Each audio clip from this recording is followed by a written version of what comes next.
Bienvenue sur la chaîne YouTube de l'Institut d'Histoire moderne et contemporaine de Paris 1 Panthéon-Sorbonne. Nous entamons le deuxième débat de cette journée d'études qui s'intitule « Qui est digne d'être citoyenne, citoyen ? Citoyenneté, dignité et droit à l'expression politique des précaires aux Cordeliers de 1789 à 2021 ». Donc merci à Pierre Cernat et à Michel Grenot, les deux coprésidents du groupe ATD Carmonde Paris 1 Sorbonne, qui ont imaginé cet après-midi de travail, où on espère que vous êtes nombreux à nous écouter, on espère qu'il y a beaucoup d'étudiants aussi qui vont pouvoir participer au débat. Alors nous avons tout à l'heure travaillé cette question qui est digne d'être citoyen, citoyenneté, dignité, droit à l'expression politique, avec des historiens. Et nous allons maintenant l'aborder dans le contexte d'aujourd'hui. Nous allons essayer de travailler sur le défi qui consiste à permettre à toutes et tous de donner son point de vue sur les grands enjeux de notre société, de notre monde. Nous l'avons décliné en nous posant la question, au fond, qui est digne d'être citoyen? Qui est légitime pour parler? Est-ce une fraction? Est-ce tous, toutes? Et même, nous verrons dans les interventions qui vont suivre, quelles sont les questions légitimes à débattre et celles qui ne sont pas débattues. Le pluralisme est-il autorisé dans les personnes qui parlent et dans la pensée? Alors, pour aborder une question pareille, dans l'actualité, il y avait 1000 possibilités. Nous avons choisi d'interpeller des personnes proches du groupe ATD Carmonde Paris Panthéon Sorbonne, soit qui participent au groupe, soit qui avaient participé déjà à des journées d'études les 2 dernières années.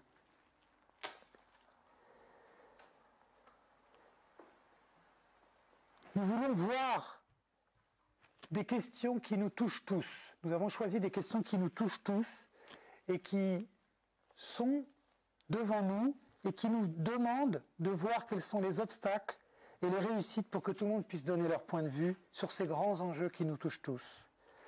Alors, encore une fois, il y aurait eu 1000 possibilités, mais nous en avons choisi 3, dans 3 domaines. Qui est digne d'être citoyen? Qui donne sa pensée? Qui est autorisé à réfléchir? Le premier domaine, c'est la pandémie, qui nous touche tous autour de la Terre. Comment est-elle vécue? Qui en vit les conséquences? Qui peut donner sa pensée, son expérience sur la pandémie? Le deuxième terrain, c'est la science économique. On dit souvent qu'on est toujours dans l'économie, mais qui forge nos idées économiques? Et comment l'économie permet-elle le débat ou pas? Et le troisième terrain, c'est la question de l'injustice liée à la pauvreté. Comment les droits des plus pauvres sont possibles à exercer et qu'est-ce que les plus pauvres peuvent dire sur cette question? Ont-ils la parole? Peuvent-ils participer à la vie citoyenne, à la vie politique? Donc vous voyez ces 3 terrains très différents, mais j'espère qu'on verra qu'il y a des problématiques communes, des obstacles et des réussites communes. Donc finalement, nous arriverons à 3 interventions très distinctes. Donc ce sera différent du premier débat, où les thèmes étaient très proches. On va laisser le libre champ à 3 intervenants, puis on les laissera s'interpeller l'un l'autre, puis vous aurez la parole. La première intervention sera celle d'une représentante du peuple, Marie-Georges Buffet. Je remercie beaucoup d'être avec nous cet après-midi. Ce n'est pas la première fois que vous venez avec nous, mais donc quand même. Nous voulons saluer votre présence. Vous êtes députée. L'intervention d'une chercheure qui fait partie de notre groupe, une chercheure économiste, Sophie Jallet, et l'intervention d'un militant associatif, Xavier Verza, militant d'ATD Carmonde, qui fait aussi partie de notre groupe. Alors je vais essayer de résumer un tout petit peu les questions que nous avons posées à chacun de nos intervenants. Marie-Georges Buffet, nous attendons de vous de nous dire la démarche et certains résultats de la commission d'enquête pour mesurer et prévenir les effets de la crise du Covid-19 sur les enfants et la jeunesse. C'est donc un rapport parlementaire que vous avez dirigé. Et nous savons que nous avons beaucoup d'étudiants qui nous suivent et nous savons que pour les étudiants, cette crise a été terrible, et pour la jeunesse en général. C'est pour ça qu'on s'est dit qu'il n'était pas possible de passer à côté de cette question. On espère que vous oserez poser les questions. Mais je sais aussi que dans ce rapport, il est question des étudiants, mais aussi de toute la jeunesse, d'une jeunesse qui a décroché depuis longtemps de l'éducation et une enfance qui décroche de toute la vie l'éducation populaire. Vous nous direz les conclusions de votre rapport, mais aussi on est curieux, parce que c'est un lieu particulier, de savoir comment vous avez recueilli la parole et auprès de qui vous avez recueilli la parole, quelles difficultés, quelles joies vous avez eues, parce que je sais que vous avez eu aussi des bonheurs, parce qu'on n'est pas seulement à dire les malheurs. Sophie Jallet, économiste, nous fera part de la création de l'Association française d'économie politique. Donc c'est un récit aussi qu'elle fera qui est à la fois académique, mais aussi un récit citoyen, puisque cette Association française d'économie politique, depuis 2009, cherche à ouvrir des débats scientifiques, méthodologiques, politiques sur la manière de faire de l'économie. Et nous dira pourquoi cette association est apparue nécessaire à bon nombre d'économistes face à ce qu'on pourrait appeler une hégémonie de plus en plus grande d'une pensée économiste orthodoxe qui ne souffre plus le débat.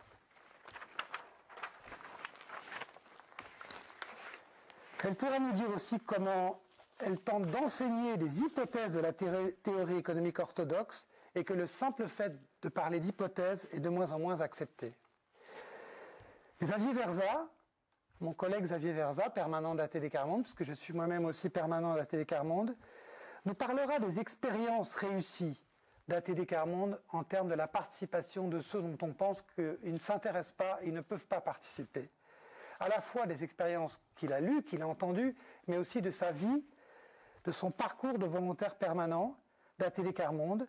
Qu'est-ce que ça veut dire être citoyen dans un quartier et dans la vie publique quand tout le monde vous considère incapable de participer et que pourtant on veut et on sait, on saurait, si on en a les moyens, agir sur son propre destin et celui de la cité. Voilà pour nos introductions. On va commencer par vous, Madame Buffet, puisque finalement votre rapport nous intéresse au plus haut point et comme je l'ai dit aussi, la manière dont vous avez recueilli cette parole et que vous en avez fait part dans la représentation nationale. D'abord, bonjour à vous tous et merci de votre invitation. Et j'ai beaucoup apprécié le premier débat parce que je l'ai trouvé plein de modernité par rapport à la situation actuelle, comme si les siècles étaient vite passés et que les solutions n'avaient pas toujours été trouvées. Alors j'ai envie de dire, je vais parler de l'entre-soi. L'entre-soi des institutions, des élus de la République, des médias. Un entre-soi qu'on a vu de façon terrible par rapport aux jeunes pendant cette période de pandémie. J'ai demandé la mise en place de cette commission d'enquête sur les conséquences du Covid sur les enfants et les jeunes, parce que j'avais l'impression qu'on parlait de tout, mais on n'écoutait jamais ce que les jeunes ressentaient, ce dont ils avaient besoin. Je ne sais pas si vous vous rappelez les premiers messages officiels contre la pandémie. Cette image terrible où on voyait un jeune garçon et une jeune fille s'embrasser à la sortie du lycée. Et puis les images se déroulaient, et puis il y avait l'anniversaire de la grand-mère. Et puis ces jeunes qui s'étaient embrassaient la grand-mère, et la dernière image, c'était de la grand-mère dans son lit d'hôpital en train de mourir. Et donc on disait, voilà, des jeunes irresponsables sont coupables de la mort de nos anciens.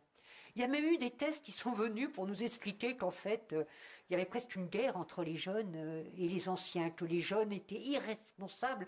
On voyait les images de quelques jeunes qui se rassemblaient pour faire la fête, et ça devenait l'événement. Voilà. Par rapport à ça, on s'est aperçu qu'il n'y avait aucune mesure spécifique qui était prise en direction des enfants et des jeunes. Et d'ailleurs, pendant la commission d'enquête, on s'est aperçu, tous les commissaires, qu'il n'y avait pas de statistiques dans les différents ministères concernés, actuelles, récentes, sur la situation des enfants et des jeunes. Très peu de données statistiques. La seule référence qu'avaient les différents ministères, c'était l'école. Il fallait que les enfants aillent à l'école, il fallait que les étudiants fassent du distanciel. C'était la seule référence quand on parlait des enfants et des jeunes, c'était la question de l'éducation nationale. Puis petit à petit, il y a eu prise de conscience de la précarité, notamment des étudiants. Et puis, encore un peu plus loin, il y a eu la prise de conscience des dégâts psychiques sur les enfants et les jeunes, des dégâts psychiques extrêmement importants. Et des mesures ont été prises, du style, on va vous donner un ticket pour une visite chez le psychologue, pour les étudiants. Vous allez pouvoir manger avec 1 euro au restaurant universitaire. Mais nous les avions reçus, les organisations représentatives des jeunes, des étudiants. Ce n'est pas ce qu'ils nous demandaient. Ils nous demandaient en urgence, par exemple, le RSA jeune. Vous savez que le RSA n'est pas versé aux majeurs de 18 à 25 ans. On considère que non. Ils ont 18 ans, ils ont une majorité civile, ils ont une majorité pénale.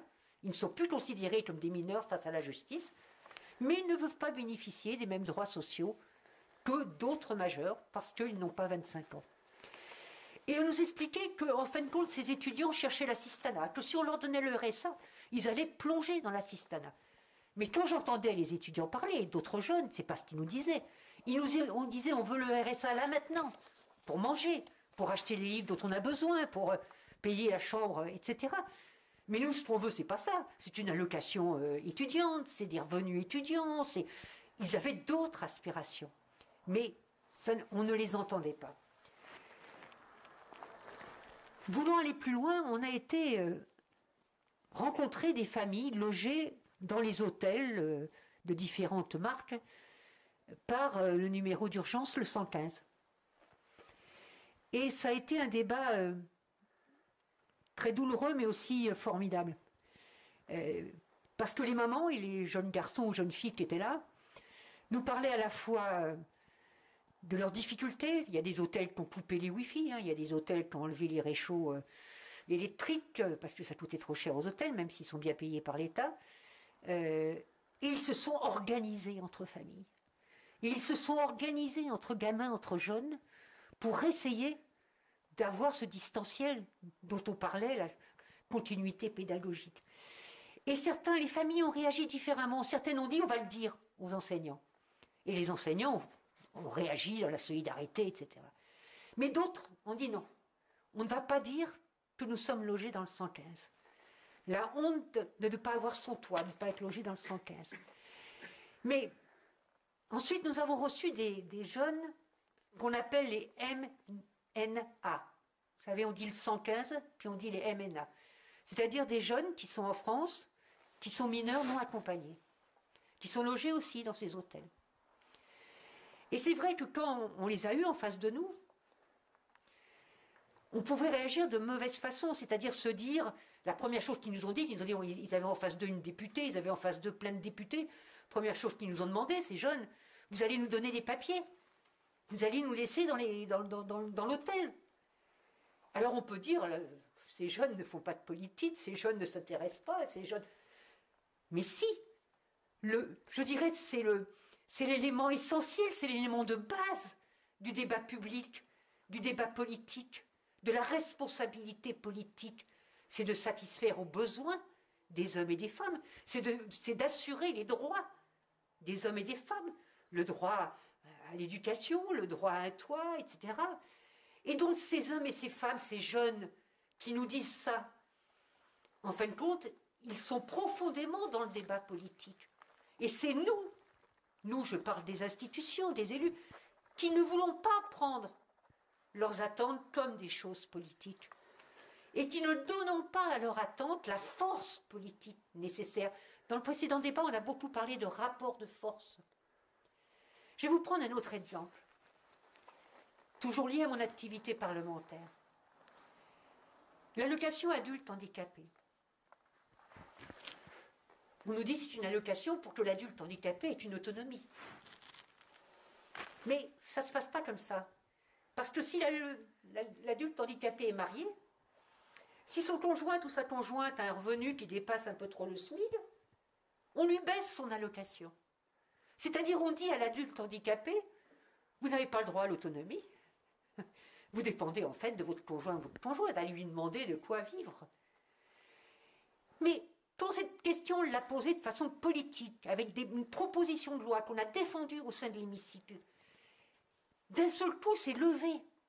Nous avons des milliers de gens qui se sont mobilisés sur cette question parce qu'ils étaient concernés, mais tout simplement parce qu'ils pensaient que c'était une question de justice et de dignité. Et c'est devenu un mouvement. Et le 17 juin, nous allons représenter cette loi à l'Assemblée nationale. Et je peux vous dire qu'il y en a qui ne sont pas à l'aise en ce moment, parce qu'il pourrait y avoir des retournements et des majorités qui se fassent, qui n'étaient pas prévues. Parce que ces gens touchés par la vie, ces gens à qui on donne une allocation inférieure au seuil de pauvreté, etc., ces gens ont décidé d'entrer dans le débat public, de s'en mêler, et quelque part, ils ont créé un rapport de force politique. Alors, il y a eu d'autres périodes dans notre histoire. Les intervenantes et intervenants du premier débat l'ont montré, où les pauvres, les indigents, le prolétariat est entré dans la lutte, est entré dans la vie politique. Et on a des souvenirs, moi je suis de la génération 68, mais il y a aussi 95, et puis chacun dans son histoire évoque 36 et tout ça, où il y a eu des avancées, des acquis. Mais à chaque fois, c'est retombé. À chaque fois, ces droits acquis ont été reniés, ont été remis en cause. Alors on se pose la question, pourquoi ? Pourquoi les prolétaires, le sous-prolétariat ne peut pas, dans la durée, dans le temps, être dans l'intervention? Mais parce qu'ils n'ont pas le pouvoir. Parce qu'on veut bien qu'ils interviennent, on tient compte du rapport de force, le pouvoir est obligé de tenir compte du rapport de force créé par non seulement les luttes sociales, mais l'intervention politique, le débat politique. Mais ensuite, le pouvoir reprend à lui seul le pouvoir. Et petit à petit, il remet en cause ces avancées. Donc il faut qu'on crée les conditions d'une intervention permanente, citoyenne, dans les lieux de pouvoir. Voilà. Donc il faut bien sûr une démocratie représentative. Je représente les hommes et les femmes de ma circonscription, je suis élu du peuple. Mais il faut aussi une démocratie plus directe, plus citoyenne. Je ne parle pas d'une consultation de 40 citoyens, puis après on les met de côté, puis on leur dit passez, on n'a rien vu. Mais non, mais d'une vraie, de créer les espaces de cette démocratie citoyenne. Si j'ai encore 2 minutes, la question de l'éducation populaire. Alors je vais parler comme une ancienne, vous savez, c'est lié à mon âge. L'éducation populaire, elle se faisait à travers des syndicats de masse, des partis de masse, des associations très larges, où on apprenait tout. Moi, je suis rentré dans un parti, j'ai tout appris, et puis je peux vous dire qu'on travaillait, qu'on avait peur, qu'il fallait intervenir au début, parce qu'on se disait, oh là là, les anciens vont nous dire, mais bon.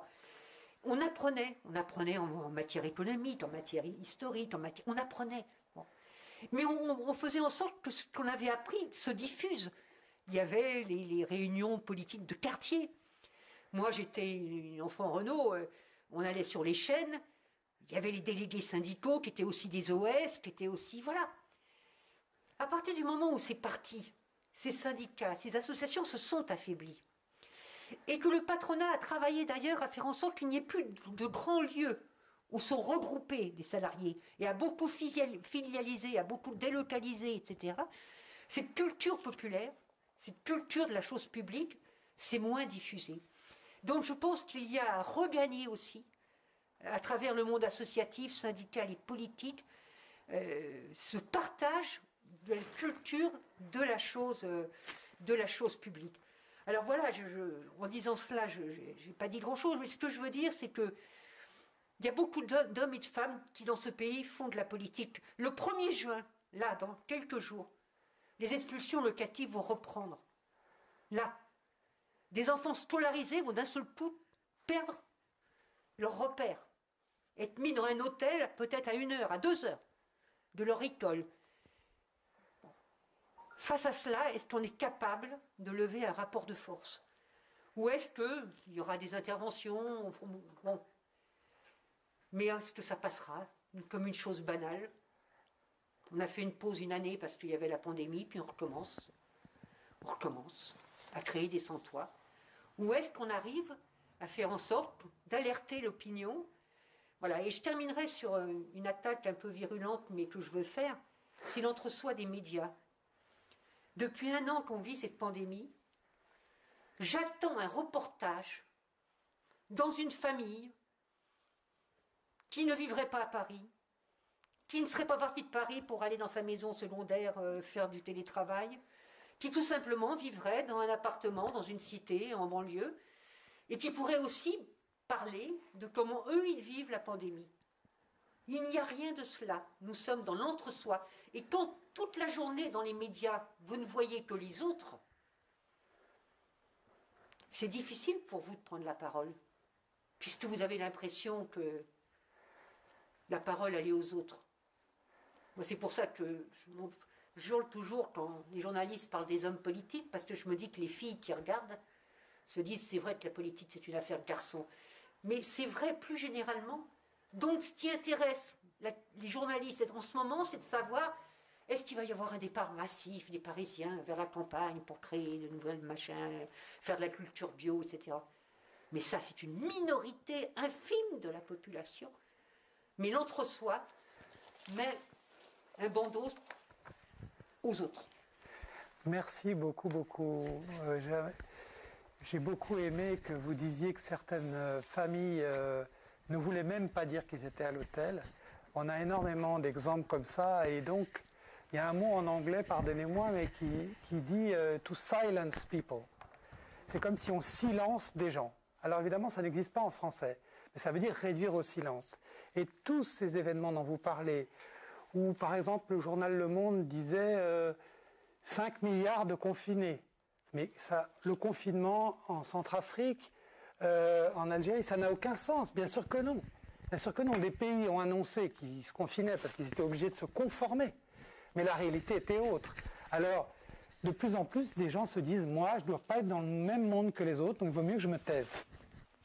Et l'autre chose que je voudrais relever, vous avez dit des choses très importantes, mais vous avez dit, il y a souvent, on considère que les gens sont hors sujet. Ces jeunes mineurs non accompagnés, ils vous parlent de leur papier, on peut dire, attendez, c'est pas mon sujet. Ils sont hors sujet. Et ça, je pense que c'est absolument fondamental. Les prolétaires et les sous-prolétaires et le quatrième ordre étaient souvent considérés hors sujet. Et là, c'est une bonne raison de se taire. Donc merci beaucoup pour cette initiative. Est-ce que vous pouvez montrer à la caméra votre rapport quand même? Vous avez fait zéro pub là. Hein, il faut faire un petit peu de pub quand même. Est-ce qu'on la voit? Voilà, c'est un rapport très très intéressant. Et je ne peux pas m'empêcher de dire une dernière chose, c'est que l'INSERM a montré que le confinement a sauvé les classes aisées, qui étaient concernées au début par le Covid. Et dès que le confinement a commencé, c'est les classes populaires qui ont commencé à avoir le Covid. Donc c'est une démonstration absolument bouleversante que les décisions ont été prises pour une fraction de la population, et c'est l'autre fraction qui a payé. Voilà, je devrais m'arrêter parce que je ne suis pas intervenant, je suis animateur, et je suis très heureux maintenant. On va complètement changer, mais vous allez voir qu'il y a des liens.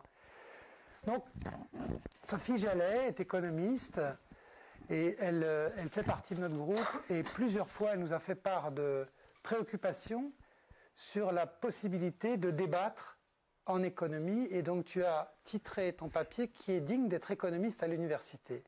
Et je te laisse la parole. Oui, bonjour tout le monde. Alors, quand Bruno m'a demandé de venir parler de la situation des économistes hétérodoxes dans un atelier consacré au droit à l'expression, je dois dire que j'ai pas mal résisté. D'ailleurs, j'ai des témoins, parce que on ne peut pas franchement dire que les universitaires n'aient pas droit à l'expression. Ils l'ont quand ils s'adressent à leurs étudiants dans les cours ou leurs séminaires. Ils l'ont quand ils publient ou exposent le fruit de leur travail de recherche. Ils l'ont même parfois en tant que conseiller du prince.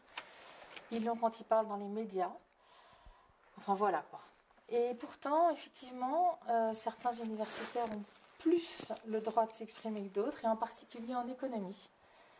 Et c'est ce que Bruno m'a demandé de venir vous raconter aujourd'hui, puisque j'appartiens à une association, qui est l'Association française d'économie politique, la FEP, qui a été créée, comme Bruno l'a dit tout à l'heure, en 2009, dans le but de préserver et promouvoir le pluralisme en économie. Alors, je vais un peu expliquer ça. En économie, la parole est en grande partie accaparée par quelques-uns, ou quelques façons de voir.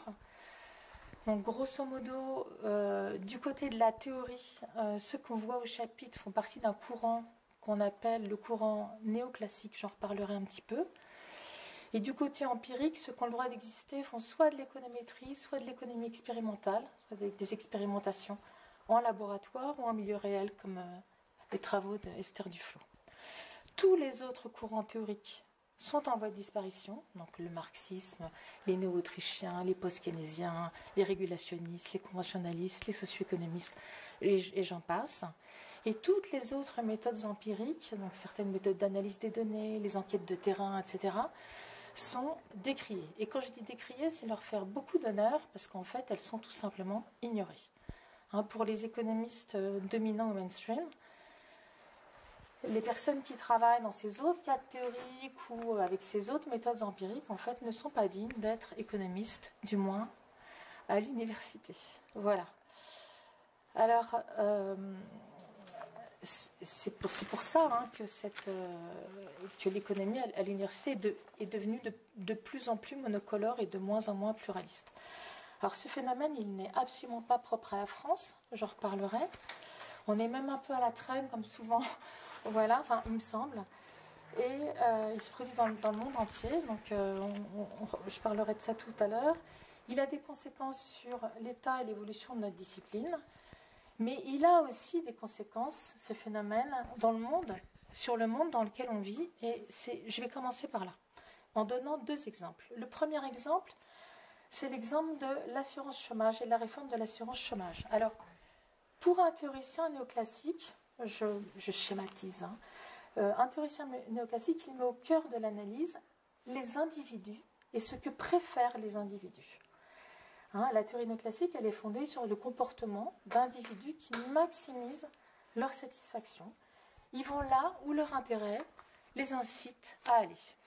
L'hypothèse de base, c'est qu'ils n'aiment pas travailler quand même, ils le font que pour pouvoir consommer. Et donc, selon cette théorie, si on augmente les allocations chômage, les gens ne vont plus vouloir travailler ou ils vont moins vouloir travailler. Et si on les diminue, ce sera le contraire. De la même façon, si on surtaxe les contrats de travail courts, les employeurs ils vont être incités à proposer des contrats de travail longs parce qu'ils n'auront plus intérêt à proposer des contrats de travail courts. Et donc, pour cette théorie, il suffit juste de faire les réformes qui vont inciter les gens à faire le bon choix. Le 22 avril dernier, au micro d'Emmanuel Laurentin sur France Culture, dans un temps du débat intitulé « La réforme de l'assurance chômage met-elle fin au principe de solidarité ?», vers la fin du débat, Claire Vives, une sociologue, fait remarquer trois choses. Elle fait remarquer que la première chose, c'est que la réforme de l'assurance chômage, elle repose sur l'idée qu'actuellement, les allocataires, quand ils ont le choix entre un emploi stable et un emploi précaire, ils choisiraient l'emploi précaire. Et elle dit, pas sûr qu'ils aient le choix quand même. Voilà. La deuxième chose qu'elle fait remarquer, c'est que, sur le soi-disant comportement des employeurs, alors que les contrats temporaires sont beaucoup plus chers que les CDD, ça n'empêche pas actuellement les employeurs de recruter des intérimaires. Donc, elle s'interroge. Et puis la troisième chose, elle dit, dans le passé, entre 2013 et 2007, il y a eu une surcotisation des contrats courts et ça n'a pas du tout changé le recours aux contrats courts. Donc, pourquoi on fait ça dans la réforme ? Et en face d'elle, elle a Stéphane Carcillo, qui est un économiste néoclassique, très très en vue, très très spécialiste des choses du travail. Et voici ce qu'il répond, parce qu'il ne lui répond pas évidemment. Voici ce qu'il dit. Je pense que Claire Vives devrait lire la littérature économique sur ce sujet. Elle comprendrait qu'après des réformes, les comportements s'ajustent à la fois du côté des employeurs et du côté des demandeurs d'emploi. Il a été mentionné le fait que l'allocation allait baisser effectivement en moyenne de 17 ou 20%. L'allocation, oui, mais le revenu mensuel, non. Ce qui compte, c'est le revenu mensuel. On parle de gens qui cumulent travail et indemnisation. Et donc, le revenu mensuel de ces gens ne va pas baisser autant parce que, justement, ils travaillent une partie du temps et qu'à la suite de la réforme, probablement, la durée du travail va s'allonger. Fin de citation. Sous-entendu, quand les allocations vont baisser, c'est feignant, ils vont retourner au boulot. Voilà. Alors, ce que Stéphane Carcillo appelle, excusez-moi, ça me rend folle de rage, ce que Stéphane Carcillo appelle la littérature économique sur le sujet est en fait une littérature économique sur le sujet, dont les hypothèses et les conclusions sont contestées par d'autres écrits économiques sur le sujet, mais qui n'existe pas pour Stéphane Quercillo, ni pour les économistes mainstream, et qui, à l'évidence, ont beaucoup moins influencé la réforme de l'assurance chômage que la théorie néoclassique. Second exemple, la crise des subprimes. Alors, en 1978, un économiste renommé... Explique ce que c'était quand même. C'est la crise financière qui a commencé en 2007-2008. Okay. Voilà, la grande crise qui nous a tous financière touchés. En 1978, merci Bruno de me dire d'expliquer, je ne cherche pas. En 1978, donc Michael Jensen, un économiste de renom, dit « Aucune autre proposition en économie n'a de plus solide fondement empirique que l'hypothèse d'efficience des marchés. » Et cette idée, elle a été répétée à l'envi et diffusée par les économistes mainstream, tous, pendant les 30 années qui ont séparé 1978 du démarrage de la crise financière. Alors, et malgré pas mal de crises et de cracks quand même, hein, voilà. Et donc, cette fois dans le marché, alors, ça a évidemment eu une influence sur la surfinanciarisation que l'on connaît aujourd'hui. Alors, cette fois dans le marché, c'est une caractéristique de l'économie néoclassique, même si elle y prend différentes formes. Alors, je ne veux pas dire que les économistes dominants sont les seuls responsables de la crise des subprimes, pas du tout, ni qu'ils sont les seuls responsables du monde dans lequel on vit, même s'ils y participent. Hein, en particulier, celles et ceux qui sont proches du pouvoir, qui rédigent les rapports pour les ministères, etc. Ce qui est sûr, en revanche, c'est que cette hégémonie d'une façon de regarder le monde a des conséquences sur le monde, et elle en a d'autant plus qu'un grand nombre de décisions politiques sont camouflés derrière des impératifs économiques et le fameux TINA, There is no alternative.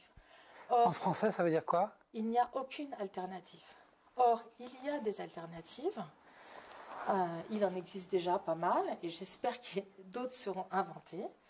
Et je pense que le bon fonctionnement de nous pensons que le bon fonctionnement de nos démocraties repose en partie, pas seulement évidemment, sur la diffusion, la connaissance et la diffusion de ces alternatives, sur la possibilité d'en inventer, sur l'existence de débats, sur la confrontation de points de vue contradictoires. Voilà. Et notre discipline, il se trouve que notre discipline est riche de points de vue très divers, aux conséquences sociales très différentes. Il y en a même qui font de l'histoire de la pensée économique, puis il y en a qui font de l'histoire économique, et ça peut même nous apprendre beaucoup de choses sur ce qu'on vit actuellement, comme on l'a vu tout à l'heure. Par exemple, je ne suis pas du tout spécialiste de ces questions, comme je ne suis pas du tout spécialiste de l'assurance chômage, mais enfin bon voilà. Mais concernant les marchés financiers, de nombreux travaux hétérodoxes insistent sur les dangers des dynamiques spéculatives, à commencer par les travaux d'André Orléans, qui a dirigé l'Association française d'économie politique de sa création à 2017. Voilà. Mais ce n'est pas le premier à avoir fait ça. D'autres l'ont fait avant lui de façon différente. Marx l'a fait, Keynes l'a fait, Minsky l'a fait par exemple, dans des styles très différents. Et si je peux me permettre de citer notre manifeste, voilà, j'ai tout vu là. Si je peux me permettre de citer notre manifeste, on peut espérer que si une plus large part avait été faite aux analyses hétérodoxes, donc alternatives, il en aurait résulté une plus grande circonspection face à la spéculation et face au marché. Alors, cette crise de 2008, ça a été un peu le détonateur de la création de l'Association française d'économie politique, puisque c'était une espèce d'opportunité de faire entendre enfin une autre voix. On a cru que c'était une opportunité de faire entendre enfin une autre voix, alors que les économistes orthodoxes avaient peut-être contribué à nous envoyer dans le mur, et de toute façon, on n'avait absolument rien vu venir. Alors, c'est peu dire que d'affirmer que les courants hétérodoxes sont en voie de disparition, ils sont en train de disparaître, et je vais vous donner quelques chiffres. Je vais vous parler du recrutement des professeurs d'université d'économie entre 2000 et 2011. Entre 2000 et 2011, 209 professeurs d'université ont été recrutés en économie en France, ce qui fait entre 35 et 40% du stock des professeurs d'université en 2011. sur ces 209 professeurs d'université, là j'ai un petit problème. J'ai un petit problème dans le... Ouais, c'est pas grave. 84,2% étaient des économistes mainstream. 5,3% étaient historiennes ou historiens de la pensée. Je ne sais pas pourquoi le reste a disparu. Hein. Et puis, seulement 10% étaient hétérodoxes. Et la tendance s'aggrave sur la période. Ça ne marche plus. Puisque entre 2000 et 2004, 18% en moyenne des professeurs d'université recrutés étaient hétérodoxes, ce qui n'est plus le cas que de 5% d'entre eux entre 2005 et 2011. Donc c'est pas compliqué, sur les 120 professeurs d'université recrutés entre 2005 et 2011, 6 seulement étaient hétérodoxes, tout courant confondu. Or, les professeurs d'université, ils ne font pas seulement des cours. Hein. Sans professeurs d'université, il n'y a pas de master, il n'y a pas de laboratoire de recherche, il n'y a pas de doctorant, il n'y a pas de revue scientifique, il n'y a pas. Ça signifie que pour faire disparaître le pluralisme à l'université, il suffit de remplacer les professeurs post-keynésiens, marxistes, néo-autrichiens, hayekiens, régulationnistes, conventionnalistes qui partent à la retraite par des professeurs d'université mainstream. Et c'est ce que racontent les chiffres que je viens de vous donner.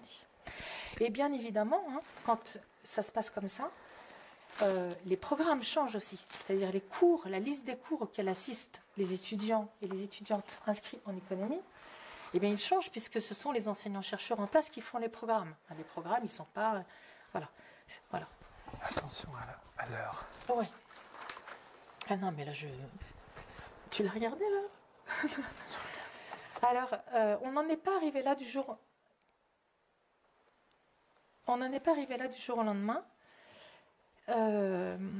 Et la FEP n'est pas du tout la première association créée dans le but de défendre le pluralisme en économie. Donc c'est ça que je vais raconter dans la fin de ma... Voilà. L'homogénéisation de la discipline, elle s'est faite progressivement. Ça a commencé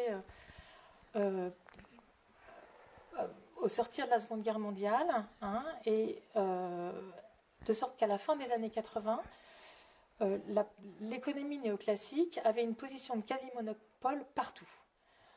Dans le CA de l'Amérique, surtout, ça a commencé aux États-Unis. Hein, donc, dans le CA de l'American Economic Association, qui est la grosse association des économistes aux États-Unis, dans les comités des revues, à la tête des colloques, à la tête des départements d'économie, et dans les formations universitaires. À la fin des années 80, on trouve une poignée de formations universitaires qui n'obéissent pas au canon orthodoxe aux États-Unis. C'est la raison pour laquelle, en 92, des économistes de renom, il me reste 5 minutes, non? Pas plus. D'accord. Des économistes de renom ont lancé un appel pour le pluralisme. Voilà. Donc, les économistes imposent aujourd'hui un monopole des méthodes, des hypothèses fondamentales, souvent avec le seul argument que cela représente le mainstream. Ils se font les avocats de la libre concurrence, mais ne la mettent pas en pratique sur le marché des idées, etc., etc. En 1993, donc l'année suivante, est créée une confédération, la confédération ICEP, donc la Confédération internationale des associations pour le pluralisme en économie, qui réunit une quarantaine d'associations, des revues, des éditeurs, des départements, etc. Et rien ne se passe. Non seulement rien ne se passe, mais cette homogénéisation, elle se diffuse en Europe et au Japon, de sorte que je passe des épisodes, parce que sinon je vais me faire disputer par Bruno, mais de sorte que les étudiants commencent à en avoir marre et à se rebeller. Bravo. Et le premier mouvement étudiant part de la France. Hein. Il se produit en France en 2000, et ce mouvement, il s'appelle, maladroitement, le mouvement Autisme Économie. Et là aussi, du point de vue de la prise de parole, c'est assez intéressant, puisque les premiers protestataires, ce sont les étudiants de normale supérieure, autrement dit, ceux qui se sont autorisés à parler, qui suivaient le cursus d'économie à Paris 1, Panthéon-Sorbonne, le magistère. Voilà. Et ce mouvement, il s'est diffusé immédiatement dans le monde entier. On a une pétition deux doctorants de l'université de Cambridge. Il y a eu une réunion d'étudiants de 20 pays à Kansas City l'année suivante. Il y a eu une pétition des étudiants de Harvard. Enfin voilà, il y a eu plein de pétitions. Et puis ce mouvement, il a eu des ramifications aussi chez les enseignants-chercheurs, puisque grâce à Edward Fulbrook, il y a tout un réseau, le réseau Post-Autistic Economics, qui a été créé et qui est devenu en 2011 la World Economic Association. J'ai presque fini, premier. Évidemment, rien n'a changé, parce que sinon je ne serais pas là aujourd'hui, de sorte qu'un second mouvement étudiant a vu le jour en 2011, et c'est le mouvement PEPS Economy, pour un enseignement pluraliste dans le supérieur en économie. Et là encore, le détonateur, ça a été la crise, puisque, comme pour la FEP qui avait été créée 2 ans avant, ces pauvres étudiants, ils étaient en éco, la crise arrive, ils se retrouvent dans les dîners de famille, dans les dîners avec leurs amis, puis leurs proches leur disent « Mais puisque toi, tu es en économie, explique-nous ce qui se passe, qu'est-ce que tu en penses ?» Et ils n'ont rien à dire, parce qu'on leur a dit toute la journée, depuis des années, que le marché est efficace et qu'il ne risque rien. Voilà. Et donc, des mouvements étudiants ont lieu dans le monde entier, qui se sont réunis. Je passe cette étape-là. Toujours est-il qu'aujourd'hui, il existe un réseau d'étudiants qui sont pour la réforme dans l'enseignement de l'économie, qui s'appelle le réseau Rethinking Economics, qui a à peu près 70 comités locaux dans une trentaine de pays. Vous les avez sur la carte. Ce sont surtout des associations étudiantes, mais il y a aussi dans ces associations des enseignants-chercheurs, des professionnels et des citoyens qui peuvent participer. Donc, à bon entendeur, salut. Voilà. C'était tout ça pour dire que la création de la FEP, c'est pas un événement isolé, elle s'est faite dans un mouvement mondial qui a débuté au début des années 1990. Je vous remercie de votre attention et désolée d'avoir dépassé. Je t'en prie. Voilà. Merci beaucoup Sophie. Moi, j'ai l'impression d'avoir vécu un petit moment d'éducation populaire, comme dirait Marie-Georges Buffet, parce que parfois, moi, j'ai fait des études, mais des fois, je me sens dépassé par ces théories. Et arriver à déconstruire qu'une théorie sous-entend simplement, ces feignants vont retourner au boulot, c'est tellement important. Et on voit que c'est quand même l'expérience des plus défavorisés qui vivent ça tous les jours, qui questionnent les théories. Et parfois, on prend les théories comme la vérité. Et je te remercie énormément de cet exposé parce que d'une part, il est encourageant, il y a des moyens de résister. Et puis aussi, tu as dit, la théorie néoclassique, c'est une conception de l'être humain qui, soi-disant, calcule en permanence son profit maximum. Mais en réalité, l'être humain, parfois, calcule son profit, c'est vrai, parfois, il est heureux de donner aussi. Donc voilà, c'est pour dire que la conception de l'être humain, qui est sous-entendue dans tout ça, là, on peut tous en parler. On peut tous en parler, même si on n'a pas fait les grandes études que tu as faites. Et c'est fondamental de relier. Je ne peux pas m'empêcher de dire aussi qu'un ami sociologue, Alain Caillé, a fait dans une intervention dans un colloque qu'on a fait sur la pensée du père Joseph Rezinski. Et il a dit au passage que la théorie du ruissellement n'existait pas. Tout le monde en parle, mais personne ne l'a jamais publié. C'est-à-dire que c'est un objet. On fait référence à quelqu'un qui aurait publié ça, mais personne n'a jamais publié ça. Donc c'était très éclairant aussi, éducation populaire, de dire voilà. Donc tu nous donnes des forces et tu nous rappelles aussi que les étudiants ont une puissance de critique absolument fondamentale. Et je me souviens aux États-Unis des étudiants de l'université de Chicago qui avaient prouvé que quasiment tous les gens condamnés à mort dans l'Illinois venaient de la grande pauvreté.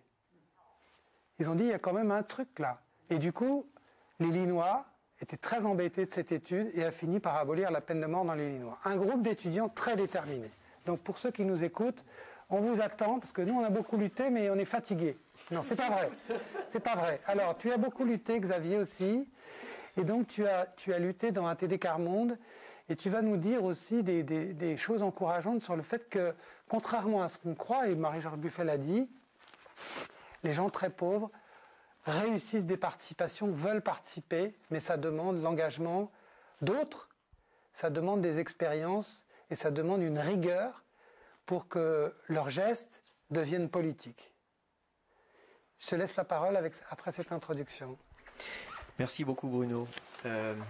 Oui, dans notre premier débat sur la Révolution française, on a parlé par exemple de ces femmes qui avaient fait cette marche vers Versailles ou de ces chasses pauvres à l'entrée de certains clubs.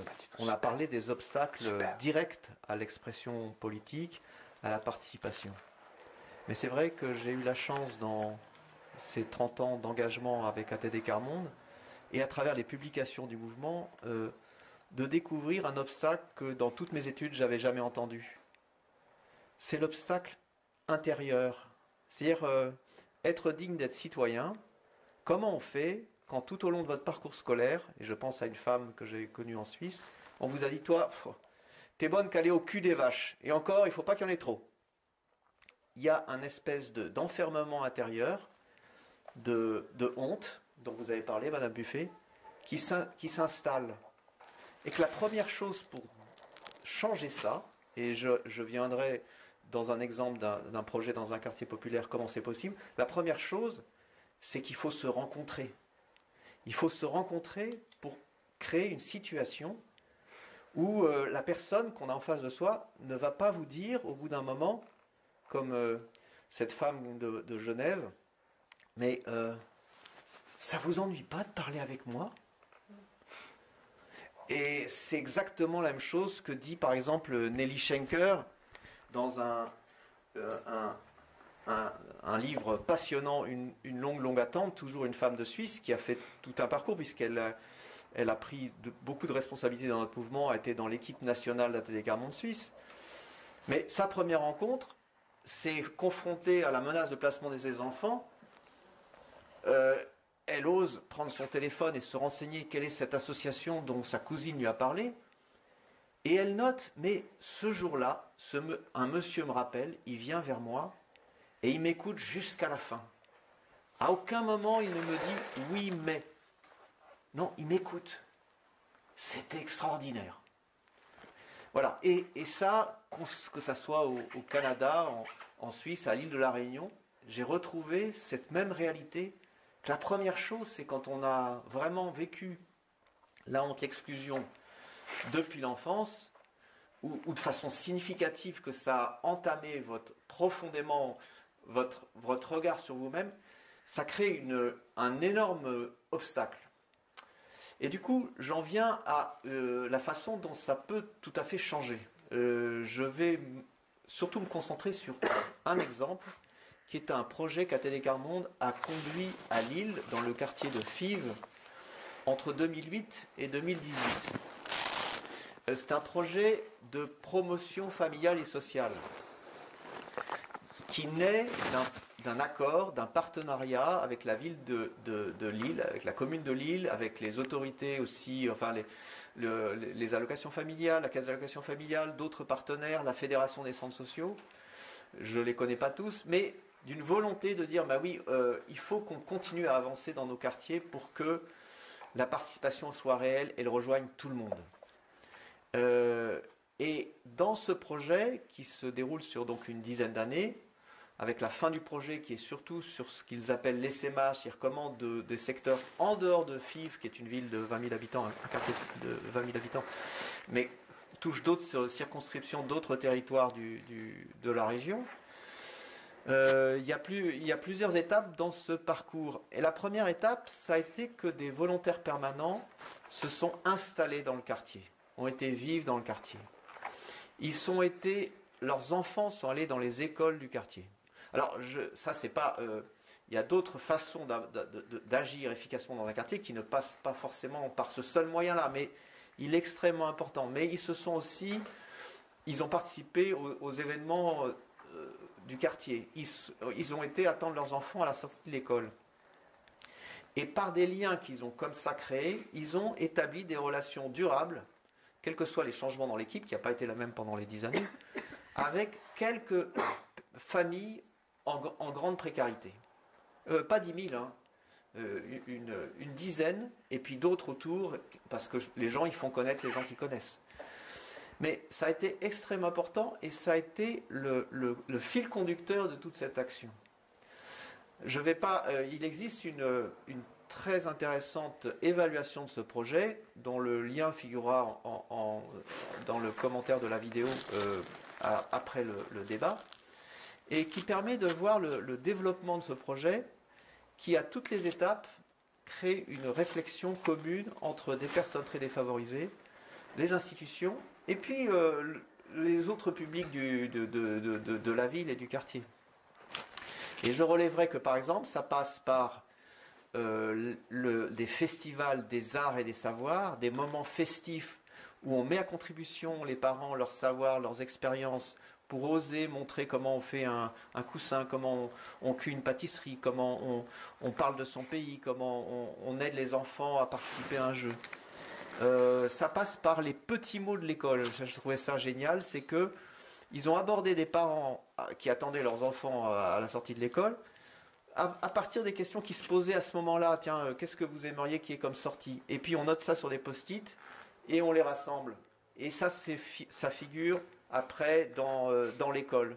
Donc de faire exister la pensée des gens, leurs réflexions, leurs suggestions, et puis que du coup ça donne confiance. Et on m'a demandé mon avis, et en plus c'est écrit quelque part, puis ça figure dans un compte-rendu. Dans le cadre du projet, on a aussi développé ce qu'on appelle le croisement des savoirs, qui est un processus qu'on a mis en place grâce à une collaboration avec des universités à la fin des années 90 et reprenant tous les acquis que le mouvement ATD Quart Monde avait déjà depuis sa création en 1957, de comment on permet aux gens de donner leurs idées, d'apporter leurs paroles, de contribuer à un processus.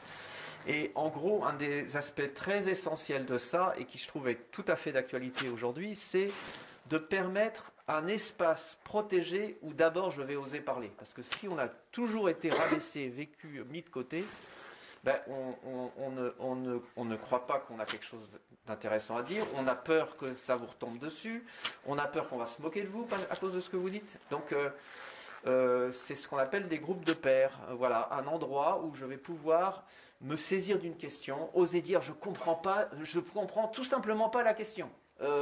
Et puis je ne comprends pas les mots. Mais si je suis avec d'autres, si je commence à dire ça, on va dire mais bon, un peu limité, hein. Donc c'est créer cette possibilité de se saisir de la question et d'y contribuer. Et dans tout ce parcours, que ce soit dans le domaine de l'école, que ce soit dans le domaine des activités au centre social, de la préparation d'une fête, ce processus-là, sous des formes différentes, toujours adapté et repensé avec les différents acteurs, et pas uniquement avec les gens très pauvres, mais aussi avec les instituteurs, avec les directeurs, les cadres de l'action sociale, avec les allocations familiales, de faire qu'on vit le pluralisme. On s'éclaire les uns les autres dans un rapport d'égalité. Hein, pas 6 sur 120, hein, mais ils peuvent être peu nombreux, mais leur parole a autant d'importance. Voilà, et donc ça aboutit vraiment à des changements. On a vu des parents oser participer à des conseils de parents d'élèves. On a vu des pratiques scolaires changer. Des enseignants ont réalisé qu'une participation monétaire, même symbolique, mais ça peut être terrible pour des parents qui vont trouver toutes sortes d'excuses pour dire non, il vient pas, il est un peu malade, il est ceci. Non, mais c'est que, voilà, on est le 5 du mois, le RSA arrive le 7 et on n'a rien. Donc on va pas, même 2 euros, ça peut faire trop.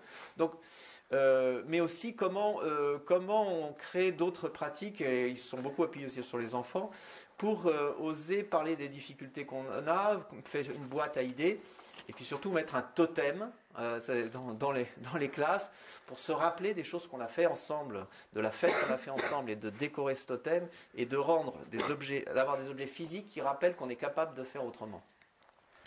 Alors, évidemment, là, je n'ai fait qu'effleurer tout ce parcours, mais dont le changement ont été capitalisés sous forme de ce document qui reprend mot à mot ce que disent les différents acteurs. Et ça, c'est aussi un aspect très important. C'est que pour pouvoir vraiment vivre une démocratie où tout le monde s'exprime, il faut apprendre de ce qu'on fait. Il faut apprendre, évaluer, et pas évaluer en ayant des idées approximatives, non, à partir de ce que les gens réellement disent. Alors pour terminer, j'en viens à qu'est-ce que ça veut dire aujourd'hui ? une des choses qui est quand même frappante, c'est que nos économistes dont on parlait tout à l'heure, je pense à un qui s'appelait Nordhaus, je ne connais pas beaucoup d'économie, mais ce qui m'a beaucoup frappé, c'est que cet homme qui était prix Nobel d'économie a estimé que l'optimum pour la planète au niveau de la production, c'était 3,6 degrés. Plus 3,6 degrés. Et il est qu'un de ceux qui ont absolument passé à côté au fait que les ressources sont limitées. Alors pourquoi je parle de ça? C'est que depuis 1 an et demi, nous avons mis en place à ATD Quart Monde France plusieurs outils pour réfléchir à cette immense question de cette catastrophe écologique et climatique dans laquelle nous sommes. Et notamment un laboratoire d'idées. Et ce qui est frappant, c'est que dans ce laboratoire d'idées qui est juste émergent et dont les travaux ont quand même passablement été freinés par la maladie, et donc du coup l'isolement et la grande difficulté de permettre aux gens de se rassembler et de donner leurs idées, mais très vite, certaines des personnes ont posé des questions essentielles tout en ne connaissant à peu près rien aux mécanismes relativement complexes aussi de notre système Terre. Une disait par exemple, on fracasse la mer et la terre en fait. Et moi j'aimerais savoir où on en est. Et si je dis ça, c'est qu'aujourd'hui notre défi, c'est comment dans nos quartiers, dans nos processus politiques, on va permettre à ceux qui sont sans arrêt confrontés à des catastrophes, sans arrêt à devoir prendre des décisions en n'ayant pas la carte, en n'ayant pas les indications, en n'ayant pas les guides, mais qui doivent malgré tout avancer. Mais c'est de eux dont on a vraiment besoin pour pouvoir s'éclairer dans ce changement absolument radical qu'on doit faire, puisque on doit, par exemple, l'Union européenne s'est engagée à diminuer de 55% ses émissions de gaz à effet de serre d'ici 2030. Ce qu'on ne sait pas faire, puisque notre économiste nous précisera ça, mais la question du couplage entre la production matérielle et la baisse des émissions à effet de serre, c'est capital. Donc on doit vraiment changer beaucoup de choses dans la société. Donc on a vraiment besoin de trouver des dispositifs qui s'inspirent d'expériences réussies, pas que les nôtres, mais là j'ai donné celle de l'ILFIV, pour pouvoir se prendre à bras-le-corps des questions complexes et avoir une pluralité de points de vue et s'éclairer les uns les autres. Merci. Merci beaucoup Xavier, merci beaucoup, c'est éclairant et stimulant. Je suis très touché par cette question de... Voilà, si je parle, je suis certain que j'ennuie l'autre. La certitude, certains d'entre nous ont la certitude que s'ils parlent, ça va ennuyer les autres. J'ai pensé à un monsieur à l'Université populaire de Caen qui était assis au premier rang. Pendant plusieurs années, il n'a pas dit un mot, et un jour il s'est levé, il a pris la parole, et il s'est retourné immédiatement. Alors l'animateur, Pierre Saglio, qui est devenu président d'ATD Quart Monde ensuite, lui a demandé, Monsieur Chemin, mais pourquoi vous vous êtes retourné? Parce que je voulais voir s'il y en avait qui rigolaient. C'est-à-dire que moi, on s'est déjà moqué de moi dans ma vie, mais j'ai jamais eu le sentiment que quoi que je dise, les gens allaient rigoler. Et donc le côté ridicule, le père Joseph Wresinski a souvent dit le sentiment de ridicule des très pauvres et qui conserveront ce sentiment de ridicule tant qu'ils ne sont pas conscients d'avoir une histoire, tant qu'on ne raconte qu'une histoire de leurs échecs et jamais de leur résistance. C'est un texte extrêmement important à l'Institut de France et ce sentiment de ridicule, tu le dis de manière très forte qu'il y a moyen de le dépasser et d'abord par se rencontrer. Vous l'avez dit aussi, vous ne l'avez pas dit tout à l'heure Marie-Georges Buffet, mais il a fallu y aller dans ces hôtels du 115. Parce qu'on peut envoyer des mails et voir qui c'est qui répond quand on fait des enquêtes. Donc se rencontrer, c'est absolument essentiel. Merci beaucoup. Et je voulais préciser que quand on a préparé tous les quatre, Xavier avait préparé sur la couverture maladie universelle et sur aussi un changement très important qui s'est passé au niveau de l'ONU. Parce que le processus dont il parle peut produire des grands changements politiques. Là, on a parlé de changements concrets au niveau d'un quartier, d'une école, et c'est très intéressant, mais c'est aussi des grands changements politiques. Merci beaucoup. Je vais vous proposer, si vous voulez, un petit commentaire chacun, chacun, à ce qu'ont dit les autres. Et après, on va donner la parole à tous ceux qui nous écoutent. Marie-Georges Buffet. Oui, d'abord, par rapport à ce qu'a exposé Sophie, je réfléchissais à la place de l'économie aujourd'hui dans le débat. C'est-à-dire qu'on a l'impression qu'il y a un totem qui s'appelle économie, et qu'à côté de cela, les besoins humains, la survie de la planète, tout cela devrait se soumettre. Et se soumettre à une économie monocolore, comme vous l'avez dit. Et je trouve que votre exposé l'a montré avec beaucoup de force. Et ça m'a fait penser à ce bouger du vocabulaire au plan économique. On ne parle plus de plan de licenciement, de licenciement. On a d'abord parlé de plans sociaux, puis maintenant on parle de plan de retour à l'emploi. Donc on met 300 personnes à la rue, mais c'est un plan de retour à l'emploi. On parle des privés d'emploi, on ne parle plus des chômeurs. Enfin, tout un discours, tout un vocabulaire qui a accompagné cette économie dominante, monocolore. Par rapport à ce que disait Xavier, moi je suis très touchée sur l'obstacle intérieur.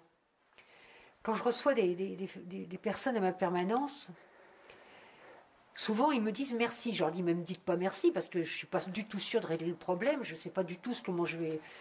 Mais non, ils me disent, vous m'avez écouté. Donc c'est un lieu où on les écoute déjà. C'est-à-dire que même, ils ne rêvent même pas que je vais régler, mais au moins j'aurais écouté. Et l'idée d'espace protégé, parce que il y a eu beaucoup de débats sur les réunions spécifiques. Non mixtes. Non mixtes, etc. Mais heureusement, par moment, je ferme mon bureau, nous restons entre femmes, et qu'au bout d'un moment, je peux dire à la dame, je ne comprends pas très bien ce que vous me dites, est-ce que peut-être y a-t-il un autre problème qu'il est plus difficile d'aborder, de violence, Et d'un seul coup, la parole s'ouvre. Donc il faut bien par moment protéger l'espace pour la prise de parole. Parce que c'est pas facile de dire je suis logé au 115, c'est pas facile de dire je prends des coups, c'est pas facile de dire que j'arrive pas à payer la cantine, etc. Donc il faut qu'il y ait ces espaces. Et surtout, une fois que la parole est dite, il faut pas en rester à la plainte. Il faut dire, mais madame, vous n'êtes pas la seule, hein. Il y a des centaines, et d'ailleurs la loi a prévu, et d'ailleurs ceci. Donc votre parole, elle n'est pas simplement votre parole. Ce que vous venez de dire est très important pour la société. Parce qu'en prenant la parole, en allant porter plainte, madame, vous contribuez à un mouvement de libération de la femme. C'est-à-dire tout de suite répondre à cette parole en disant, mais ce que vous venez de dire est très important pour vous, bien sûr, mais pour la société, parce que vous contribuez à ce rapport de force contre les violences faites aux femmes. Je prends cet exemple, j'aurais pu en prendre un autre. Donc voilà, moi je suis très touchée sur cette idée d'obstacle intérieur et d'espace protégé qu'il faut travailler, je pense. Merci beaucoup. Sophie, quel est ton commentaire? J'en aurais pas mal, donc je vais essayer de cibler. D'abord, je vais revenir sur la responsabilité, justement la responsabilité individuelle ou la responsabilité des jeunes. Nous, on a vécu ça à l'université. Les universités ont été fermées quand même pendant quasiment toute l'année. Les étudiants étaient chez eux devant leur ordinateur parce que, soi-disant, ils auraient été responsables de quoi? Il n'y a pas assez de locaux, il n'y a pas assez d'enseignants, il n'y a aucune aération, il n'y a pas de masque, il n'y a pas de test. On n'a rien fait pour l'année prochaine, hein. Enfin, je veux dire, à part des caméras, ok. Donc, on va recommencer fin septembre et ce sera encore de leur responsabilité. Ce n'est absolument pas leur responsabilité, c'est la nôtre, collectivement. Voilà. Donc, et justement, je voudrais revenir là-dessus. Je veux dire, on parle de pauvreté, on est un pays riche. On était un pays riche, la Révolution, on est un pays riche. Donc, on doit assumer collectivement la responsabilité du fait qu'il y ait des gens qui ne s'en sortent pas. C'est pas possible. C'est un choix politique que l'on fait tous ensemble. Voilà. Alors, je ne parlerai pas de démocratie représentative parce que sinon on va se disputer. Mais je n'y crois plus du tout, du coup, parce qu'à cause de ça. Mais on pourra en reparler après, toutes les deux, si vous voulez. Et puis, sur ce que tu as dit, Xavier, moi, je voudrais juste revenir sur... pour essayer de faire le lien avec ce que j'ai dit sur le croisement des savoirs, puisque effectivement, les gens d'ATD Quart-Monde ont mis au point, notamment sur la définition et les indices de pauvreté, une méthodologie très, très inspirée de ça, très rigoureuse, voilà, nouvelle, complètement nouvelle et rigoureuse, et qui permet d'enrichir le travail, je ne sais pas, je vais scientifique, voilà, sur ces questions-là, je vais dire scientifique, parce que je ne pense pas que les économistes fassent vraiment de la science, voilà, mais voilà, donc je trouve que c'est vraiment très très fort ce qui s'est passé là. Voilà. Et puis sur l'environnement, ce sont les riches qui polluent, hein, ce sont les réchauffements climatiques, ce sont les riches. Ok ? Donc peut-être qu'on pourrait apprendre la sobriété, peut-être qu'il y aurait des choses à apprendre. Oui. Bon. Merci beaucoup, Sophie. Non, c'est bien, on a le droit d'être fâché. Vous savez, à l'Université populaire Carmonde, quand les gens se fâchent tout rouge, ou pleurent, ou crient, on attend que ça finisse, on respire un grand coup, puis on continue, quoi. Ça devient interdit maintenant de se mettre en colère. Crié, hein. Non, t'as pas crié. J'ai pas pleuré. Non, t'as pas pleuré. Excuse-moi, Sophie. Mais je veux dire, c'est très important d'accepter les émotions, parce que c'est aussi là que se passe notre mouvement intérieur. Xavier, ton commentaire sur les deux voisines. Oui. Quel défi. Non, merci. Et en fait, cette histoire du pluralisme et du point de vue,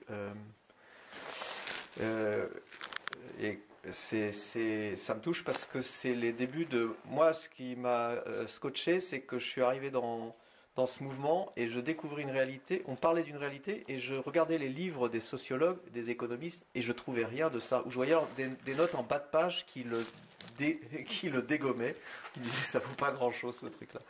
Et c'est ça que je trouve quand même extraordinaire qu'on soit là encore aujourd'hui. Et on est là aujourd'hui parce que, entre autres, Pierre Cernat, qui préside avec Michel Grenot, allié du mouvement et historienne, ce groupe, a voulu ce pluralisme. Il est venu dans l'Assemblée Générale du mouvement ATD Carmonde France en disant « Mais moi je suis ici, l'Assemblée Générale avait lieu à la Sorbonne, il dit « Je suis prof ici à la Sorbonne, qu'est-ce que je peux faire pour que cette parole-là aussi soit entendue ?» Et il avait déjà une expérience à travers une autre démarche qu'il avait fait par rapport aux gens des Antilles. Mais, et c'est ça, ce chemin. Au fond, il n'y a pas de fatalité. Les étudiants, ils réagissent en disant « c'est pas possible qu'on nous enseigne une seule économie ». Et on est dans une période où on a vraiment besoin d'entendre cette résistance et cette possibilité de dire « mais on veut autre chose ». Et en même temps, de se souvenir de l'histoire. Et vous avez dit à un moment donné prolétariat et sous-prolétariat, et ça me frappe parce que pendant de nombreuses années, le père Joseph Wresinski, le fondateur d'ATD Carmonde, il a utilisé cette expression sous-prolétaire, qui aujourd'hui n'est guère utilisée, mais vous avez utilisé les deux ensemble. Et quelque part, ça veut dire, voilà, on veut réunir cette face cachée du monde ouvrier, du monde populaire, qui ne va pas oser participer aisément au dispositif d'éducation populaire, qui ne va pas forcément revendiquer ou penser que le rapport de force est en sa faveur, parce qu'en général, il se retourne contre lui. Et ça, c'est possible de changer ça. Votre action, on voit cette action d'aller vraiment dans les hôtels sociaux, d'aller recueillir la parole des gens, de fermer votre porte quand vous sentez qu'il y a quelque chose de plus difficile à dire. Tout ça, ça fait partie d'une culture de la chose publique dont vous parliez, qui peut s'enrichir justement de toutes ces expériences où on arrive à créer où on arrive à élargir le cercle, à dire on veut laisser personne de côté. Ce qui a été un des grands combats du mouvement ATD Carmonde à l'ONU, pour faire inscrire cette expression, qui est reprise même dans la feuille de route de la France au niveau de ses objectifs de développement durable, alors qu'on était autrefois sur un objectif, on veut diminuer le nombre de pauvres de 50%. Et ça, dans une situation comme celle-là, les gens dans la grande pauvreté, ils savent très bien que ce n'est pas pour eux. On va toujours faire avec ceux à qui c'est plus facile. On ne va pas faire avec ceux à qui partent de plus loin. Donc ne laisser personne de côté, qui rassemble, qui fait que tout le monde va être dans le coup, c'est fondamental. Merci beaucoup pour vos commentaires. Alors j'ai pas besoin du micro parce que j'ai mon propre micro. Donc j'ai vu passer, malheureusement, j'ai pas très bien surveillé parce que j'ai regardé mes interlocuteurs dans les yeux et j'ai fait une erreur d'animation. Mais j'ai quand même noté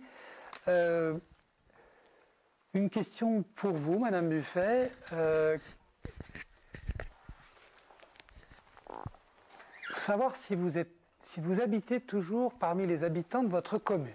Question assez personnelle, vous faites ce que vous voulez avec cette question. Non, il n'y a pas de problème, j'habite au Blanc-Ménil, oui, au cœur de ma circonscription. J'ai ma permanence à Stein, autre ville de ma circonscription, et je vais à Duny comme à la Courneuve. Je serai par exemple demain à la Courneuve parce que je vais rencontrer à 9 h des parents d'élèves d'une école qui est inquiète parce qu'il y a des bâtiments qui se construisent provisoires autour, etc. Donc oui, je vis dans ma circonscription et je dirais c'est un bonheur. C'est pas un poids, c'est un bonheur parce que moi, dès que je vais chercher, moi je suis une lectrice de la presse. Alors je vais à la maison de la presse et je prends 4-5 journaux. J'ai besoin de tout, du pluralisme dans la presse. Voilà, j'aime bien lire plusieurs avis, plusieurs journaux. Et bien, chaque 100 mètres que je fais, on s'arrête, on parle. Voilà, c'est aussi être. Enfin, c'est le plaisir aussi militant. Enfin, je veux dire, je suis une militante. Le plaisir militant, c'est le rapport aux autres. Sinon, ça n'a aucun intérêt. Si on pense tout seul ou tout seul qu'on a raison avec son idéologie, c'est assez ennuyeux. Mais confondre son idéologie, sa vision de la société à la réalité quotidienne des gens, ça prend une autre tournure, quoi. On s'aperçoit que des fois, d'ailleurs, on s'était bien bourré, quoi. Et il faut peut-être modifier un certain nombre de choses. Donc voilà, non, moi, oui, je vis là et je m'y trouve très bien. Voilà. Ce que vous venez de dire sur le lien entre la théorie et la vie concrète des gens et comment les gens l'interprètent, c'est au cœur du croisement des savoirs. Et donc c'est ça qui permet à des universitaires, des praticiens et des personnes en situation de pauvreté de créer un groupe plus large, une alliance plus large qui crée un rapport de force. Parce que les gens très pauvres, sans alliance, ils ne sont pas crus. Donc effectivement, ce dialogue entre la théorie et la réalité, en étant convaincu que les gens très pauvres interprètent leur réalité. Il ne s'agit pas que ce soit les intellectuels qui interprètent leur réalité, tout ce qu'on appelle les injustices épistémiques qui sont très bien décrites par les féministes. Alors, j'ai deux questions pour toi, Sophie. Comment ça se fait que les néoclassiques se sont imposés et comment sont recrutés les profs? Je pense qu'il y a des candidats pour venir recruter les profs. Alors, comment sont recrutés les profs? Je ne vais pas rentrer dans les détails trop institutionnels. Avant, il y avait l'agrégation du supérieur en économie. En fait, ce qu'il faut juste savoir, c'est que ce sont les profs qui recrutent les profs. Vote. Donc, quand on a une majorité de profs néoclassiques, après, quand la majorité a basculé, c'est fini. Mais pendant des années, il y a eu l'agrégation du supérieur. Le président du jury était nommé par le ministre, il choisissait son jury. La plupart du temps, c'était des jurys néoclassiques. Et quand on avait le jury, on savait qui allait avoir le concours et qui n'allait pas l'avoir. C'était même pas la peine qu'il... Enfin bon, bref. Donc ça, c'est plus le cas. Mais ce sont les profs qui recrutent les profs. Donc voilà. Alors pourquoi... Comment ça se fait que les néoclassiques ont réussi à s'imposer ? Eh bien, ça, c'est une très très bonne question. Je ne suis pas du tout spécialiste. Je pense qu'il y a eu pas mal de facteurs. Et le fait que le marché, enfin, le modèle de concurrence parfaite qui est au cœur de ce courant, pardon, c'est le modèle de marché. Donc, je pense que la place du marché, c'est important. Pardon. Excusez-moi. Je pense que Excusez-moi, je pense que oui. Bois un petit coup. Oui. Nos internautes sont autorisés aussi à boire un petit coup.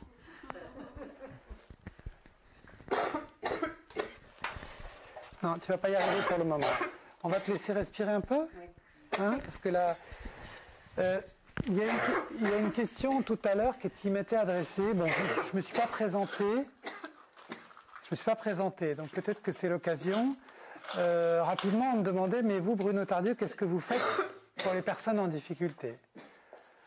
Alors, moi, pour le moment, ce que je fais, je suis volontaire permanent d'ATD Quart Monde et je soutiens les recherches en croisement des savoirs et je dirige un centre de mémoire, donc centre de mémoire et de recherche dans lequel nous conservons depuis 65 ans tout ce que les gens en situation de pauvreté disent, pensent, font. Et c'est donc un centre de mémoire assez unique. À quoi ça sert? Peut-être à rien du tout, parce qu'en tout cas, ça ne donne pas tout de suite à manger aux gens. Mais il n'y a pas si longtemps, une personne en situation de pauvreté, militante Quart Monde d'Espagne, est venue visiter notre centre avec tout un groupe. Et à la fin de la journée, elle nous dit « Ah mais nous les pauvres, on aurait préféré qu'on n'ait pas existé. La société ne nous aime pas, on aurait préféré qu'on n'ait pas existé. On cherche à nous effacer. Mais maintenant que je sais que cette maison est là, je sais qu'on ne nous effacera pas. » Et ça nous a beaucoup touchés parce que c'était l'intuition du père Joseph Wrezinski, c'est qu'on efface les traces des pauvres. Et lui, il avait appris à la JOC qu'il fallait noter, sinon on ne nous croira pas. Donc on efface, c'est pour ça qu'on a une tellement forte alliance avec les historiens. Nous nous sommes fait historiens, en attendant que les vrais historiens viennent le faire, nous nous sommes fait historiens de la chronique de résistance des plus pauvres. Donc peut-être que vous allez trouver que ça ne sert à rien, mais je suis convaincu, à la suite du père Joseph Wrezinski, qui a lui-même né dans la misère, qui a lui-même fait l'expérience qu'on ne croyait pas, que si on ne se met pas ensemble pour dire qu'on a une vraie histoire, comme a dit Madame Buffet, vous n'êtes pas toute seule, les gens dans la misère, ils finissent par croire qu'ils sont tout seuls. On entend à la télé tous les étés, les Français partent en vacances.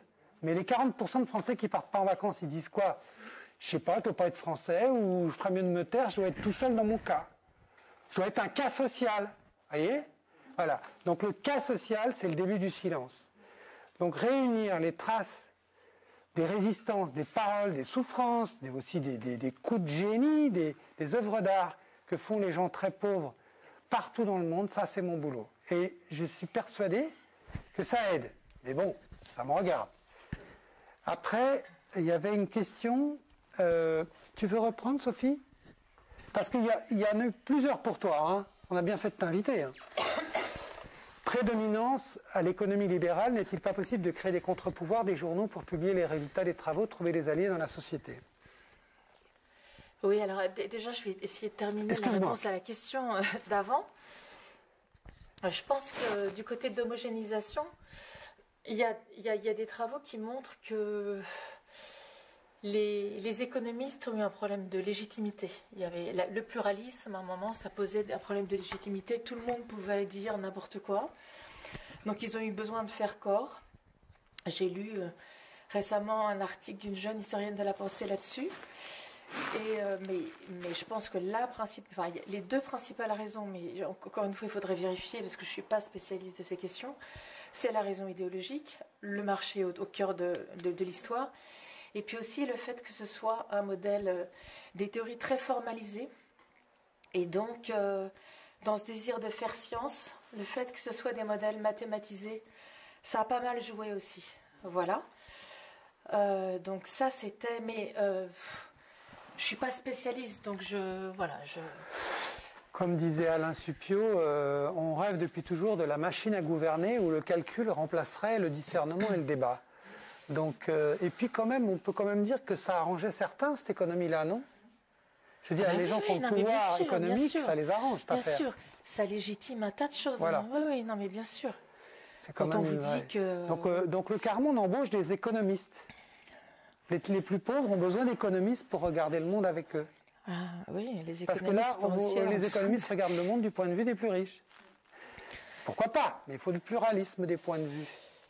Ça va avec tout le reste, hein. Ça va avec ce que vous avez dit, enfin ce qu'on raconte sur les inégalités, sur la pauvreté, etc. Quoi. Je veux dire. Merci Sophie. Alors j'ai vu passer une autre.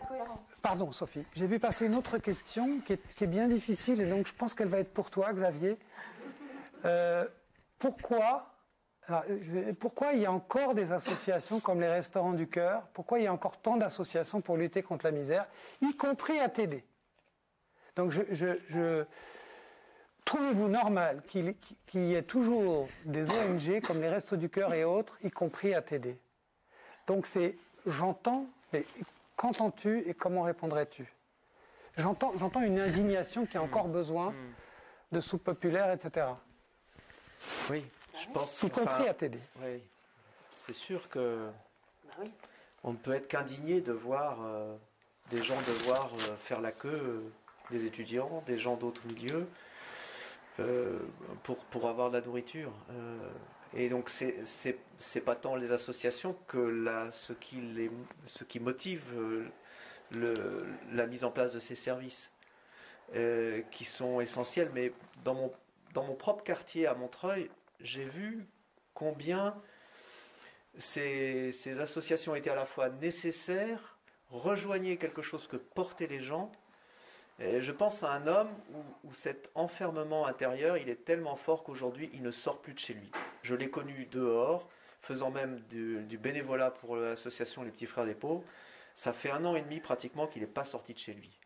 Et c'est très difficile de comprendre cette situation, mais ce que je vois quand ça affleure, c'est qu'il a honte du regard qu'on a sur lui, parce que son visage est marqué, il a vécu longtemps à la rue, et sa constitution physique s'est affaiblie. Et il y a des gens qui viennent le voir. Des gens du quartier, des gens dans des associations ou pas dans des associations, qui apportent un plat, il y a la voisine du dessus. Donc cet élan, cette solidarité, elle existe. Et en même temps, il me dit souvent, tu sais, il y avait 3 portions de riz, j'en ai mangé qu'une et j'ai pas pu dire à la personne que j'en avais trop. Et donc dans les associations, dans toute cette existence, il y a à la fois quelque chose de merveilleux, c'est la vie citoyenne, c'est l'engagement libre des gens pour se dire il faut que ça bouge. Et en même temps, on retombe sur cette énorme question, mais qui est digne d'être citoyen ? Qui a le droit de dire comment j'ai envie d'être soutenu ? Comment j'ai envie que dans mon quartier, personne ne reste abandonné ? Donc c'est ça le défi qui est devant nous et dans lequel je pense que on gagne à d'abord creuser ce que nous disent les personnes qui vivent dans la pauvreté elles-mêmes, que ce soit dans les publications d'Atelier Carmonde, Nelly Schenker, Gérard Lecointe, mais aussi ce qu'ils disent dans une démarche collective. Je n'en ai pas parlé, mais il y a un merveilleux livre qui s'appelle Rue des droits de l'homme, la fronde des sans-abri de Georges de Kerkhove, comment une cellule des droits de l'homme et du citoyen se réunit pendant des années à la gare centrale de Bruxelles, et comment là aussi des gens osent dire mais en fait c'est insupportable qu'on impose telle contrainte pour avoir mon revenu minimum, et je vais faire la démarche. Donc c'est où ça peut changer. Donc creuser et puis faire la démocratie directe dont on parlait, c'est-à-dire créer des conditions et dont les associations peuvent se saisir. C'est cette évaluation là de l'ILFIF. Enfin, il y a des outils que propose Atelier Carmonde qui peuvent être travaillés pour tous ceux qui veulent que les gens aient un pouvoir d'agir. Oui, Madame Buffet. Oui, dans la suite de ce que vient de dire Xavier, bien sûr, on est révolté de se dire que des gens aujourd'hui, pour manger, ont besoin d'aller au Secours populaire, au Resto du Cœur et à d'autres associations. Donc c'est le combat pour que cette société bouge, que cette société change, que chacun puisse maîtriser sa vie, avoir le droit à la santé, à l'éducation, au toit, etc. Mais j'ai envie de dire, même si on avance, et je me bats pour ça, pour qu'on avance, il y aura toujours besoin de solidarité et de fraternité. Et le fait associatif, c'est essentiel, j'ai envie de dire. Peut-être que demain, le Secours populaire ne distribuera plus de nourriture, mais peut-être que ce sera un lieu de débat, peut-être que ce sera un lieu où on aidera des gens à prendre la plume et à écrire, peut-être que ce sera un lieu où des gens se réuniront pour faire du théâtre, je ne sais pas. Mais le fait associatif, c'est quelque chose qui est essentiel à notre société et moi, ce qui me frappe le plus dans toutes ces associations, c'est que souvent, ceux qui ont été bénéficiaires deviennent acteurs ou actrices. C'est-à-dire qu'on a je vois les dames des hôtels du 115 qu'on a rencontrées, elles sont actives dans une de ces associations. C'est-à-dire qu'elles ne sont pas simplement bénéficiaires, elles sont dans la lutte, elles sont dans l'action avec les autres. Donc, ce fait associatif, il faut vraiment qu'il perdure, quoi. C'est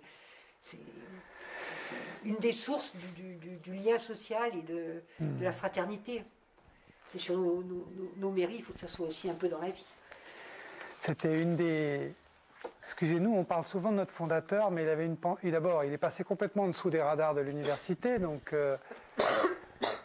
le CNAM, le CNRS commence à vraiment prendre très au sérieux la méthodologie qui a été développée autour de sa pensée, mais on découvre que cette pensée vient vraiment de l'expérience de la misère et qu'elle est importante. Et il disait souvent qu'en fait, le pire, c'est de toujours recevoir. Il disait, sa mère recevait plein de vieilles chaussures, puis lui, ça l'énervait. Il disait à sa mère, mais pourquoi t'as encore accepté des vieilles chaussures? On en a plein. Et puis sa mère lui répondait, bah, tu sais, ces gens-là, si on leur dit non, après, ils vont nous en vouloir. Donc il faut toujours dire oui et merci aux bienfaiteurs. Et donc pour lui, c'était très très important que les gens soient amenés à donner. Et en fait, l'être humain, alors là, c'est une autre de mes passions, c'est la pensée de Marcel Mauss, c'est l'être humain est fait de donner, recevoir, rendre, et pas d'abord un marché. Le marché explique des choses, mais il n'explique pas tout. Et donc, je pense que c'est très très important de reconnaître que les très pauvres, ce dont ils souffrent le plus, c'est de ne pas pouvoir donner, que la société n'attend rien d'eux. Donc voilà, en tout cas, c'est encourageant pour la personne qui nous dit c'est choquant de voir toutes ces associations qui perdurent. Elles peuvent aussi changer de rôle, elles peuvent aussi sortir de certains rôles et devenir des espaces de partage, des espaces culturels. Et le Secours populaire et ATD Quart-Monde font des choses en commun avec les enfants, et pour permettre aux enfants de s'exprimer, de parler. Et nous, on a toujours beaucoup aimé collaborer. Je ne sais plus comment s'appelle le journal du Secours populaire pour les enfants, mais en tout cas, on a beaucoup aimé collaborer entre le journal du Secours populaire pour les enfants et le journal d'ATD Quart-Monde qui s'appelle Tapori. Mais ce besoin des enfants que vous avez vécu en faisant votre rapport, ce besoin des enfants de dire ce qu'ils pensent. Et si on leur dit tout le temps que ce qu'ils pensent c'est hors sujet, eh bien, ils finiront par plus oser causer à l'école. Et si vous causez plus à l'école, je me souviens un monsieur qui avait été voir les candidats aux élections présidentielles avec nous, il disait moi ma stratégie à l'école c'était surtout de me taire pour pas avoir d'ennui. Ben oui, mais moi j'ai toujours appris à parler, vous voyez que je suis bavard, mais c'est quand même en parlant, en questionnant qu'on crée le politique. Si la seule stratégie de certaines personnes c'est de se taire, eh ben, on ne sortira jamais du sentiment que certaines personnes ne sont peut-être pas dignes d'être citoyens. Voilà, je vais vous laisser un dernier mot à chacune, chacun, puisqu'il nous reste 4 minutes, donc vous avez 1 minute chacun. Comme dernier mot, parce que je crois qu'on n'a pas d'autres questions, n'est-ce pas? Voilà. Est-ce que vous avez un dernier mot? C'est le temps d'écouter les pauvres, d'écouter ceux qui ont fait face à Katrina, au tremblement de terre en Haïti et à toutes les galères du quotidien et y compris cette inquiétude permanente de se faire placer leurs enfants. C'est le temps où on a maintenant 420 parties par million de CO2 dans l'atmosphère. On est sur une trajectoire dont chacun reconnaît qu'elle nous met vraiment dans une catastrophe. Et je vois chez les personnes qui sont dans la précarité une force immense pour oser sortir du déni et dire il faut changer beaucoup de choses. Et on a du courage pour changer ensemble. Oui, j'irais dans le même sens. C'est le temps de se remettre en cause. Là, je parle au nom des institutions, de la vie politique, de la vie publique en général. C'est le temps de donner espoir et de donner envie, mais pas de l'extérieur, mais en créant les conditions que se recréent de grandes luttes collectives, de grandes envies collectives, de grands mouvements qui font que voilà, le pouvoir est bousculé et l'espoir renaît et l'envie de se battre est présent. Et on en est loin aujourd'hui. Et voilà, c'est un message, redonner envie de se battre. Voilà, c'est peut-être le plus important. Oui, alors effectivement, moi je pense que j'ai plus rien à dire après ça, si ce n'est qu'à vous écouter et à écouter ceux qui sont passés avant nous. Effectivement, je pense qu'il n'y a plus qu'une chose à faire, c'est la révolution. Merci beaucoup, beaucoup. Je voudrais quand même souligner ce que vous avez dit, Madame Buffet, qu'en fait, être militant, c'est très joyeux. Donc voilà, parce que parfois, les militants ont une réputation d'être tristes, d'être légèrement emmerdants et dogmatiques, mais c'est pas comme ça. C'est très joyeux de rencontrer les gens, de parler de la vie comme elle est, y compris de ses plus grands défis. Quand on est devant des immenses défis, il ne faut pas rester tout seul. Il faut se mettre ensemble et ça, c'est joyeux parce que déjà, on sent qu'on pourrait rêver tout seul, c'est rêver, rêver ensemble, c'est déjà agir. Je vous remercie beaucoup.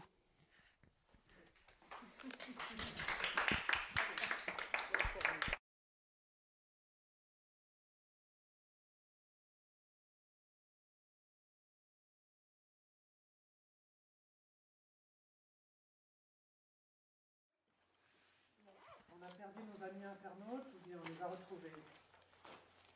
Donne-moi le micro.